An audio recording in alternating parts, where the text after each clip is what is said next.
इस चीज़ का मुझे खुद ही मतलब ये प्रॉब्लम्स फेस करनी पड़ रही है और सरकार इस चीज़ पे पूर्ण विचार करे कि इसको कैसे सही किया जा सकता है। Members of the media and respected guests and everyone present, today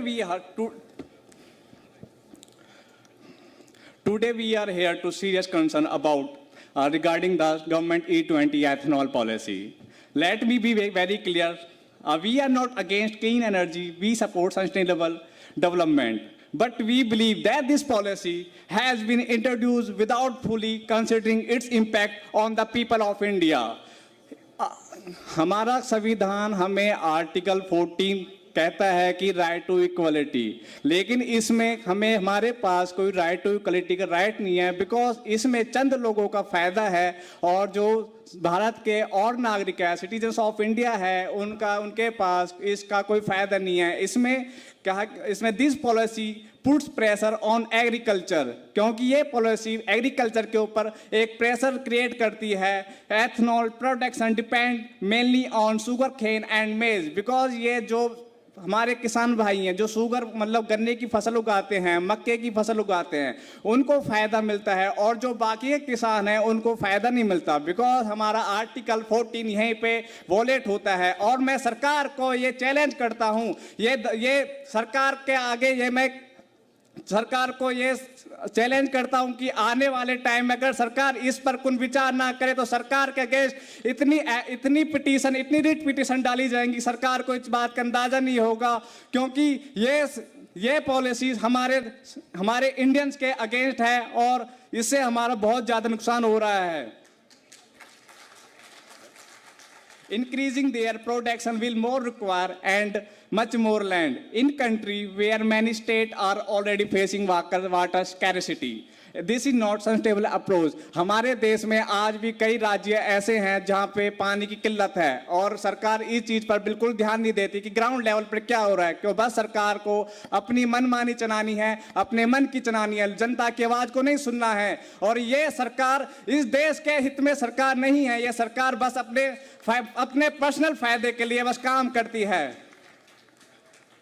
This policy may affect food security using food crops for fuel and can increase the price of essential commodities at a time when inflation is already affecting common families. This decision can make daily life more difficult.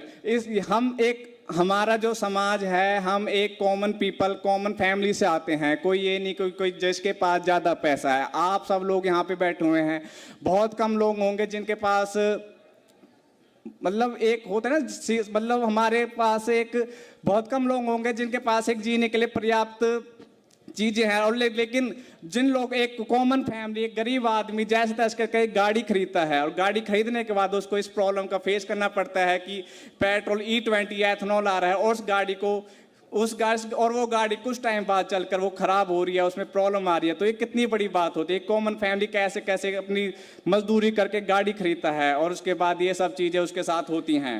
Millions of vehicle owners may suffer, may exiting vehicle we are not originally designed for E20 ethanol, क्योंकि सरकार को ground level पर यह जानना चाहिए था कि जो व्हीकल हमारे देश में चल रहे हैं वो E20 के लिए चलने लायक हैं कि चलने लायक नहीं है, क्योंकि सरकार ने बस खाली पॉलिसी को निकाल दिया, लेकिन ग्राउंड लेवल पर यह चेक नहीं किया वो व्हीकल चलने लायक है या चलने लायक नहीं है।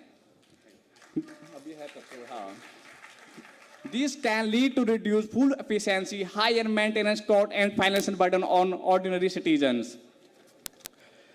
The government is calling ethanol a green solution, but the complete environmental picture is being ignored. If excessive groundwater is used and more land is diverted for ethanol crops. Okay, no problem, sir. Okay, मैं एक last line बोलता हूँ ये वाला, हाँ। Therefore, we urge the government of review the E20 ethanol policy, consult farmer, experts, scientists, and industry stakeholders, adopt the balanced approach that protect both the environmental interest of the people. A strong nation is built not only through ambitious and policies, but through practical and people-centric decisions. Thank you, Jai Hind. Thank you very much. मैं बिल्कुल आपकी भावना समझ सकता हूँ। एक आम आदमी को अगर अचानक मंच पे ये कहा जाए कि आपको अपनी बात रखनी है, मैं उनकी संकोच भी समझता हूँ, मैं उनकी भावना भी समझता हूँ। एक बार ज़ोरदार तालियां इनकी इस हिम्मत के लिए आपको बजा देनी चाहिए कि तानाशाह सरकार के सामने खड़े होकर बोलना, वो भी अपने आप में बहुत बड़ी बात है। मैं दिल्ली यूनिवर्सिटी से अनुपम जी, जो एनवायरनमेंट पर काफ़ी काम करते हैं, मैं उनसे रिक्वेस्ट करूँगा कि वो भी अपनी बात रखना चाहते हैं। अनुपम जी प्लीज़ आइए।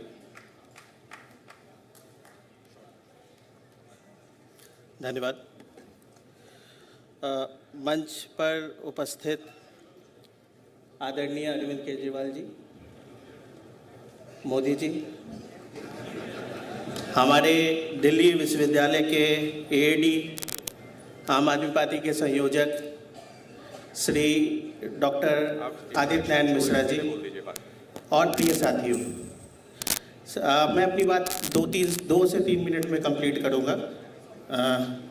आज मैं E20 यानी 20%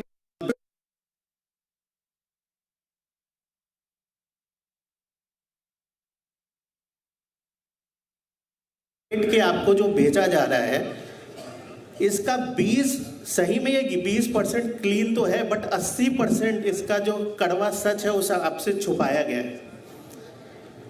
बाकी जो 80% सच है वो साइंटिस्ट उसको लाइफ साइकिल असेसमेंट के रूप में बोलते हैं, बताते आए हैं।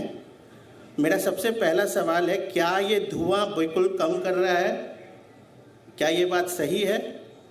दरअसल है ये कि E20 बनाने में अधिक से अधिक मात्रा में कमर्शियल खेती होती है और उसमें नाइट्रोजन फर्टिलाइज़र जो यूज़ हो रहा है, IPCC की डाटा के हिसाब से ये जो फर्टिलाइज़र है ये कार्बन डाइऑक्साइड के मात्रा में 273 टाइम्स ज़्यादा खतरनाक है और 1 लीटर नाइट्रोजन, 1 लीटर इथेनॉल बनाने में लगभग 40 से 50% कार्बन की जो फुटप्रिंट है वो जनरेट हो रही है खेती के रूप में, फर्टिलाइज़र्स के रूप में। गाड़ी में साइलेंसर से हमने जो कार्बन का धुआं निकल रहा है वो खेतों से निकलने वाले इस जहरीले धुएं के कंपैरिजन में बिल्कुल शून्य है। अब आते हैं भारत की स्थिति पे। अगर हम जाने कि भारत में जो पानी और बिजली का गणित हम सब जानते हैं, हम यहाँ रहते हैं, लगभग इसके इथेनॉल जनरेट करने के लिए जो खेती हो रही है उसमें लगभग औसत 2500 से 300 लीटर पानी यूज़ हो रहा है। ज़रा सोचिए, भारत जैसे शहर में जो आए दिन, दिल्ली में भी बहुत सारे इलाकों में हमें पानी की संकट से जूझना पड़ता है, तो क्या ये इथेनॉल आज भी मतलब 70% जो हमारी इलेक्ट्रिसिटी जनरेट हो रही है, जो ग्रिड्स हैं, वो 70% अभी भी कोयले पे जनरेट हो रही हैं, कोयले से चल रही हैं। 3000 पानी जनरेट हो रहा है। क्या ये पर्यावरण संरक्षण की बात कर रहे हो?